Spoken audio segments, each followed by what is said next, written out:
Hello everybody, welcome to divinely guided 7777। कैसे हैं आप सब लोग।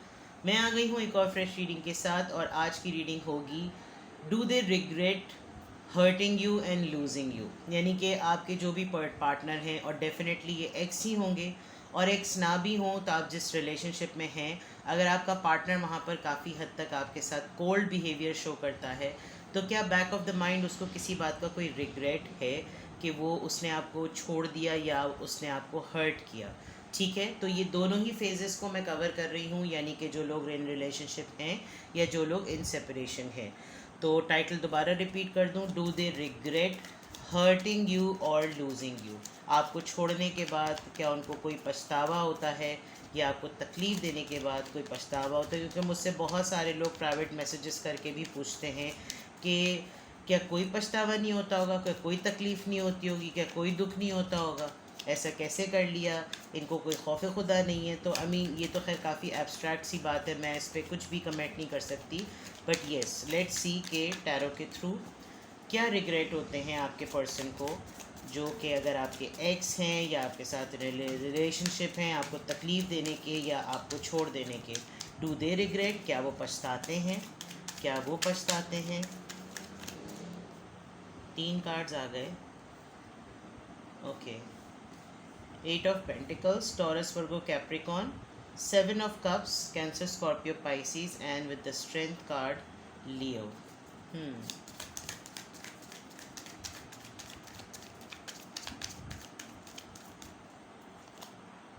2 ऑफ वॉन्ड्स, यस। चलें जी, बिल्कुल क्लियर हो गया। एरीज, लियो, सेजिटेरियस, इत्तेफाक से सारे ही स्टार साइंस आ गए सिवाय सॉर्ड्स के। यस, एयर साइन नहीं है, वरना सारे साइंस हैं यहाँ पर। अच्छा जनाब, क्या आपके पार्टनर को कोई रिग्रेट होता है? बिल्कुल होता है, बिकॉज सबसे पहला कार्ड ही 8 ऑफ पेंटिकल्स का आ गया, यानी अपने आप को काम में मसरूफ़ कर लेना। और जब आप किसी को देखें कि वो अपने आप को बार बार किसी ऐसी चीज़ में मसरूफ़ कर रहा है कि उसको वो नहीं चाहता कि उसका माइंड वहाँ पर जाए, तो इसका मतलब या तो उसको किसी चीज़ का फ़ियर है, या उसको किसी न किसी चीज़ में अपने जहन को मसरूफ़ रखना है। दूसरी तरफ ये भी लग रहा है कि आपके पर्सन जो हैं वो अब उनको रिग्रेट इतना होता है कि अब अगर वो इस वक्त रिलेशनशिप पे कुछ काम करते हुए नज़र आ भी रहे हैं, ये बिल्कुल मैं करंटली देख रही हूँ, लेकिन उनका इस वक्त इस रिलेशनशिप पर काम करना, इस कमिटमेंट पर कोई काम करना कोई मायने नहीं रखता, बेमायने सा हो गया है। अब शायद वो अपने आप को बेटर करने की कोशिश कर रहे हैं, ट्रांसफॉर्म करने की कोशिश कर रहे हैं। क्यों? क्योंकि उनको लग रहा है कि शायद उनका सबसे बड़ा दुख और सबसे बड़ा पछतावा यही है कि उनको कभी इस बात का गुमान नहीं था कि आप उनको कभी भी छोड़ देंगे, या आप कभी भी ये सिचुएशन हमारे और रिश्ते में ये आ जाएगी। विद द 7 ऑफ कप्स काफ़ी सारे ऑप्शंस को एक्सप्लोर करते हुए भी वो नज़र आ रहे हैं, और एक्सप्लोर करने में जो सबसे बड़ा प्रॉब्लम आ रही है कि बड़े पावरफुल होते हुए भी वो डिसीजन नहीं ले पा रहे, वो अपनी ही लाइफ को किसी एक कोई डायरेक्शन नहीं दे पा रहे। क्यों? क्योंकि उनको डायरेक्शन की सह देना, उनको डायरेक्शन की कंफर्मेशन देना, उनके डिसीजन में सलाह मशवरा करने का रोल आपने प्ले किया है विद द स्ट्रेंथ कार्ड। अगर मैं आपको इसको करीब से दिखाऊं तो दूर हैं आपसे, डिस्टेंस भी इन्वॉल्व है, डिसीजन कोई बनाया हुआ है लेकिन कहने की हिम्मत नहीं है। क्या डिसीजन बना लिया, वापस आने का, ना वापस आने का, सब कुछ हाथ में है, लेकिन अब कुछ भी नहीं है। जब सब कुछ गंवा दिया तो अब लग रहा है कि चीज़ें तो मेरे हाथ में ही थी, और अब इनको काफ़ी हद तक, बहुत स्ट्रांगली मैं इस बात को कह सकती हूँ कि उनको रिग्रेट होता है, और अब वो अपनी लाइफ की हर चीज़ को ठीक करना चाह रहे हैं, जो कि उनको ये गुमान दे कि शायद ये रिश्ता बच जाए, शायद ये मेरे पास वापस आ जाए। लेकिन अगर आपकी एनर्जी ये है कि मैं तो इसी बात का इंतज़ार करे बैठा हूँ या बैठी हूँ कि हाँ वो मुझे अप्रोच तो करे, उनके अंदर अप्रोच करने की हिम्मत नहीं है, क्योंकि उन्होंने काफ़ी हद तक चीज़ों को ख़राब किया। इसी वजह से वो इस पछतावे में हैं कि वो किस मुंह से आपके पास आएँ, किस मुंह से आपको ये बात कहें। क्यों? क्योंकि आप जो उनको मशावरत देते थे, जो सलाह देते थे, जो गाइडेंस देते थे, आपके अंदर ये सलाहियत है कि आप काफ़ी मल्टीटास्किंग हो सकते हैं। वो अपने हर उस ऑप्शन को एक्सप्लोर कर रहे हैं अब, जो आपके रहते हुए भी उनके पास थे। शायद आप दोनों का सिमिलर फील्ड है आप लोगों के काम की, आपने इनके साथ दूरी में रहते हुए भी उन ऑप्शंस को एक्सप्लोर करके आप आगे बढ़ गए हैं, और इन्होंने उनको एक्सप्लोर किया नहीं था, और अब वो इन चीज़ों की तरफ बढ़ रहे हैं जब चीज़ें साथ में रही ही नहीं। तो सबसे बड़ा पछतावा यही है कि हम दोनों साथ होते तो हम बहुत कुछ अच्छा करते, हम दोनों साथ होते तो शायद लाइफ डिफरेंट होती, हम दोनों साथ होते तो तमाम चीज़ें ठीक होती। अब वो ये तमाम बातें सोच रहे हैं जो शायद आपने उस वक्त उनके रहते हुए उनको समझाई भी थी और कहीं भी थी। लेकिन आप एक मल्टीटास्किंग होते हुए आपने उन चीज़ों को, इस दुख के साथ आप आगे बढ़े और आपने मूव ऑन कर लिया, जबकि इनका रिग्रेट वहीं का वहीं रह गया कि यार ये तो मैंने सोचा ही नहीं था। डिसीजन इनका कुछ ऐसा है, लेकिन now it's too late. Distance हो सकता है आप दोनों के दरमियान, आप लोग डिफरेंट सिटीज़ में रहते हो, ये ट्रैवलिंग बहुत करते हो, और ट्रैवलिंग भी एक बहुत बड़ा फैक्टर हो कि जिस वक्त पोजीशन है बात करने की तब मैं वहाँ मौजूद नहीं हूँ। बिकॉज बहुत हद तक ऐसा लग रहा है कि जब ये डिस्टेंस पर होते हैं आपसे तो इनके लिए एक बड़ा कंफर्ट जोन होता है कि मैं सुनूं, मेरा दिल सुने, मेरा दिमाग सुने। जो असल पर्सन सुनने वाला है उसकी क्या सोच है और वो कॉन्फ्लिक्ट करेगी, वो आर्ग्यूमेंट करेगी, वो बंदा, वो एनर्जी वहाँ मौजूद ही नहीं है। इनको अकेले सोचना अच्छा लगता है, इनको अकेले रहकर चीज़ों को आर्ग्यू करना अच्छा लगता है। लेकिन जब ये फिज़िकली वहाँ पर मौजूद हो जहाँ पर आपकी एग्जिस्टेंस हो कि वहाँ पर आर्ग्यूमेंट और डिबेट में लेकर आएँ, तो इनके अंदर चुप लग जाती है, जिसकी वजह से इनका सबसे बड़ा रिग्रेट ये है लैक ऑफ कम्युनिकेशन। आपके होते हुए इन्होंने डिलिबरेटली डिस्टेंट किया कम्युनिकेशन को, और अब जब आपसे दूर हैं तो इनके अंदर लैक ऑफ कम्युनिकेशन है। तो रिग्रेट की बात की जाए, डेफिनेटली रिग्रेट होता है, क्योंकि रिग्रेट की वजह क्या है वो मैंने आपको बता दी। लेट्स सी मोर, रीडिंग को मज़ीद एक्सटेंड करते हैं। Do they regret losing you and hurting you? क्या ये आपको इनको पछतावा होता है कि इन्होंने आपको हर्ट भी किया और आपको लूज़ भी कर दिया? 6 of Swords, Libra, Gemini, Aquarius, Page of Pentacles, Taurus, Virgo, Capricorn, Knight of Cups, Cancer, Scorpio, Pisces and the Sun card। सही। ये छोटी छोटी सी चीज़ों को याद करके, अब ये वो जो छोटे मोमेंट्स आपके साथ गुजारते हुए इनको लगता था शायद ये आपको बहुत ज़्यादा चिढ़ाते भी होंगे। फॉर एग्ज़ाम्पल किसी की बर्थडे आई, इन्होंने, आपने अपने एंड पर बहुत उसको बड़े प्रॉपर वे में, मैग्निफिसेंट वे में आपने उसको सेलिब्रेट किया, और ये आपको तड़ाक से बोल देते होंगे क्या बेवकूफ़ाना हरकतें, पैसे ज़ाया करना, ये करना। लेकिन अब जब ये अकेले हैं तो इनको अंदाज़ा होता है कि यार वो छोटी छोटी चीज़ें जो होती थी वही खुशी देती थी। ये खुश रहना चाहते हैं लेकिन अब खुश रह नहीं सकते। मतलब आपके साथ जो इनके मोमेंट्स स्पेंड हुए, अब वो मोमेंट्स किसी के साथ भी वो महसूस नहीं करते।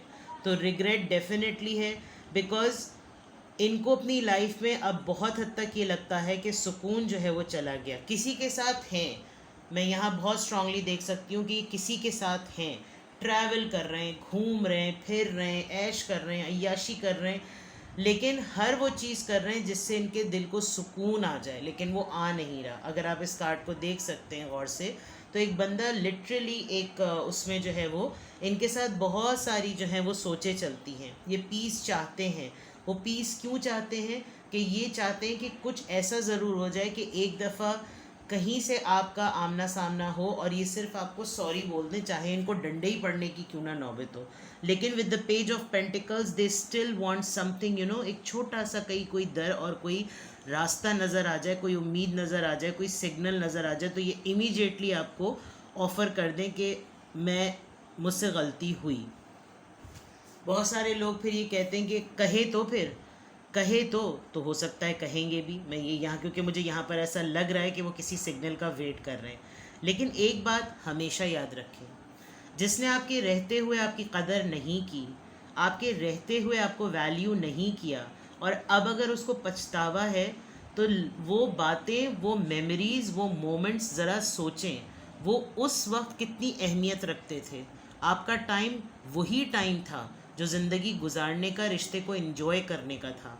अगर उस वक्त, अब अगर ठुड्डे मारने के बाद और ठोकरे मारने के बाद इनको पछतावा हो रहा है, तो आप उस एनर्जी में हैं कि जब ये अगर आपसे माफ़ी मांगे तो आप इनको माफ़ करके दोबारा गले लगाएं। There is a lot of chance कि ये आप अपनी ईगो को भी सेटिस्फाई करना चाह रहे हो। ये मुझे पता नहीं क्यों मैसेज चैनल हुआ, and I just said it. मतलब मैं कभी भी नहीं चाहूँगी कि आप अपनी सेल्फ़ रिस्पेक्ट को किसी के पाँव में गिराएं। आप अपनी खुद की इज्जत करेंगे तो ही होगा। एंड इट डजेंट मीन मैं कि आपको आपके पार्टनर से रिपेल कर रही हूँ। अगर आप समझते हैं कि आपका इस इंसान के अलावा कहीं पे भी गुजारा नहीं हो सकता, गो अहेड। बट मैं कभी भी सेल्फ़ रिस्पेक्ट के मामले में कभी भी एडवाइस नहीं करती कि आप जो हैं वो अपनी सेल्फ़ रिस्पेक्ट को जो है वो किसी के जूते की नोक पे रख दें, ठीक है। But it's all up to you. ये आपकी तरफ से सिग्नल का डेफिनेटली वेट करें, बिकॉज इनको एक बात तो शिद्दत से आपको ये बतानी है कि जो लम्हे, जो वक्त, जो मैंने चीज़ें तुम्हारे साथ गुजारी, वो खुशी मैंने कभी भी महसूस नहीं की। ये सेलिब्रेट भी कर रहे हैं आजकल, पार्टी भी कर रहे हैं, हल्ला गुल्ला भी कर रहे हैं, सब कुछ कर रहे हैं, लेकिन इनका सबसे बड़ा रिग्रेट ये है कि इनको पता है कि इन्होंने क्या किया है। इनफैक्ट मैं आपको बहुत स्ट्रांगली ये भी कहूँ, मेरी इस पेट पे नज़र पड़ी, इनका पेट भी इनको देखकर हैरान होता होगा कि तू किस किस्म का आदमी है भाई, पहले तू उसके साथ नाचता था, अब तू उसके साथ नाच रहा है। मतलब it's just please background voice को इग्नोर कीजिएगा, बिकॉज इट्स संडे, और संडे को जो है वो मैं दोपहर में रीडिंग कर रही हूँ, वरना मैं अमूमन शाम में रीडिंग करती हूँ। तो इस वक्त जो है गली में हर तरह का आदमी आएगा, ठीक है, because I live in apartment, तो यहाँ पर हर तरह के लोग गुजरते हैं। Let's see what more. Do they regret losing you and hurting you? Do they regret losing you and hurting you? Night of wands, flirt हैं जनाब, तगड़े किस्म के। द मैजिशियन, मैनिफेस्ट कर रहे हैं आपको। फोर ऑफ वॉन्ड्स, रियूनियन चाहते हैं आपके साथ। एंड द हेरोफेंट, किसी ना किसी से कांटेक्ट कर रहे हैं, किसी स्कॉलर से, किसी बड़े बुजुर्ग से, लेकिन इनको overall bottom of the deck 5 of pentacles. ऐसे मोमेंट पे इन्होंने छोड़ा था जब आपकी फैमिली में कोई बीमार होगा, जब आपकी फैमिली में बहुत ट्रॉमेटिक ड्रामा चल रहा होगा, जब आपकी फैमिली एक बहुत डिफ़िकल्ट ट्रायल से गुजर रही होगी। इन्होंने आपको तब भी छोड़ा जब आप प्रेग्नेंट थे, इन्होंने आपके बेबी को भी वेस्ट करवाया होगा। बहुत सारी सिचुएशन में आप अपने बच्चे के मामले में बड़े हर्ट हुए हैं। आपको अब ऐसा भी फील होता है कि अगर इसने ऐसा ना किया होता तो शायद मेरे पास ज़िंदगी गुजारने का कोई वजह होती। दूसरा एंड पर ये भी कि इन्होंने काफ़ी हद तक आपको यूज़ किया पैसे बटोरने के लिए, और ऐसे मोमेंट पर भी छोड़ा जो इनको रिग्रेट बहुत होता है कि यार कुछ भी था, मुझे उसको छोड़ना ही था, लेकिन इतनी बुरी हालत में कभी भी नहीं छोड़ना चाहिए था। ये एक ओवरऑल एनर्जी है। अब क्या है जनाब, एक तो इनकी है फ्लर्ट की आदत। इनको पता है कि जिस तरह से हम लोग मिले थे एक दूसरे से, अगर मैं वही टेक्टिक अप्लाई करूं तो शायद ये दोबारा से मुझसे पट जाए। ये मर्द औरत कोई भी हो सकते हैं, क्योंकि ये मैजिशियन के साथ आए हैं, और मैजिशियन एक बड़ा तगड़ा किस्म का मैनिपुलेटर होता है। Last night I was reading a book where I just read the best rule to play with the manipulator is not to play. थोड़ा सा इसको रिवाइंड करके दोबारा सुन लीजिएगा। The best rule to play with the manipulator is not to play, यानी कि manipulator जिसका सियासी दिमाग होता है, या जो झूठ और लगी लिपटी रख के कोटेड करके बात करके आपको पटाए, उसके साथ खेलने का बेस्ट तरीका ये है कि आप उसके साथ खेलें ही ना, यानी उसके साथ गेम में आए ही ना, बिकॉज़ वो पहले आपको बातों से कायल करेगा, माइल करेगा, फिर आपको घायल करेगा, ठीक है। ये वो तमाम बातें सोच रहे हैं कि जो सिग्नल की बात मैंने कही थी, ये आपसे ये रीयूनियन ज़रूर चाहते हैं, ये रिकन्सिलिएशन ज़रूर चाहते हैं विद द 4 ऑफ वॉन्ड्स। इसमें ये आपकी मदर की, सिस्टर की, फैमिली की किसी खातून की हेल्प ज़रूर लेंगे। इवन ये आपको किसी ऐसी इवेंट पे भी मिलेंगे जहाँ पर इनको पता है कि म्यूचुअली इसकी यहाँ पर किसी पार्टी में, किसी सोशल प्लेस पर ये ज़रूर आएगी या आएगा। आप किसी इवेंट को प्लान कर रहे होंगे और वहाँ पर किसी ना किसी से, मुझे ऐसा लग रहा है आप कमिंग डेज़ में, या आप किसी तरीके से कोई टैरो रीडिंग करवाएंगे, बिकॉज़ यहाँ पर ये जो पर्सन है ये टैरो रीडिंग कर रही है, करके इसको प्रिडिक्ट कर रही है। कोई रेमेडी है या कोई इनविटेशन कार्ड आने वाला है जहाँ पर आप दोनों का मीटअप हो सकता है, और ये आपको देखकर काफ़ी हद तक स्टन्ड होंगे, क्योंकि आप काफ़ी ग्लो में होंगे, आप बहुत अच्छे लग रहे होंगे, खूबसूरत लग रहे होंगे, और वहाँ आकर इनकी होगी हवा टाइट। इन्होंने ये वहाँ पर किसी एक ऐसे पर्सन को भी इस वक्त यूज़ कर रहे हैं, यानी रिग्रेट के पॉइंट ऑफ व्यू से। कोई होता है ना, जैसे मेंटोर होता है, लोग उसकी बात को मना नहीं कर सकते, हेरोफेंट शादीशुदा तो ज़रूर हैं ये मैं आपको बता दूं, चाहे ख़ातून हो या मर्द हो, ये शादीशुदा हैं और इनकी शादी अभी रिसेंटली भी हुई है। और इनको इस बात का भी बड़ा रिग्रेट है कि इन्होंने आपसे मैनिपुलेट किया है। ये फ्लर्ट थे, मैनिपुलेट किया, शादी हो गई और ये मैरिड हैं। एज डिफरेंस भी है आप लोगों का, या तो आप बड़े हैं ये छोटे हैं, या फिर ये बड़े हैं आप छोटे हैं। बच्चे भी इसमें इन्वॉल्व हैं, किसी के 2 बच्चे हो सकते हैं, या ऐसी कोई जगह जहाँ पर ये ऐसी शागिर्दी और लेते हैं शिक्षा जहाँ पर कोई इनको गाइड करता है। लेकिन रिग्रेट सिर्फ इसी बात का यही है कि I lost a very good person, और ओवरऑल जिस तरह से इन्होंने छोड़ा है आपको वो काफ़ी बुरे हालात और मामलात थे। तो जहाँ तक रिग्रेट की बात है तो रिग्रेट तो बड़ा तगड़ा किस्म का है इनको, बिल्कुल 10 ऑफ वॉन्ड्स। ये बोझ इनके दिमाग में रहेगा। आई डोंट नो आपने आजकल किसी से टैरो रीडिंग करवाई है या आप प्लान कर रहे हैं, और उस टैरो रीडिंग में आपके ऊपर बहुत सारी बातें खुली हैं। आपने कोई टैरो रीडिंग देखी है, आप टैरो रीडिंग करवाना चाह रहे हैं, बिकॉज़ यहाँ पर बहुत क्लियर है कि यहाँ टैरो कार्ड्स जो हैं वो गिर रहे हैं, और इस टैरो कार्ड रीडिंग ने आपके काफ़ी हद तक डोर्स ओपन किए, खिड़कियाँ बंद दरवाजे खोले। और अगर नहीं हुआ तो you should go for it. आपने कोई ना कोई टैरो रीडिंग ऐसी ज़रूर देखी है जिसमें आपको क्लिक कर गया कि ओके फ़ाइन, ये मैस मेरे साथ क्रिएट किया जा रहा था।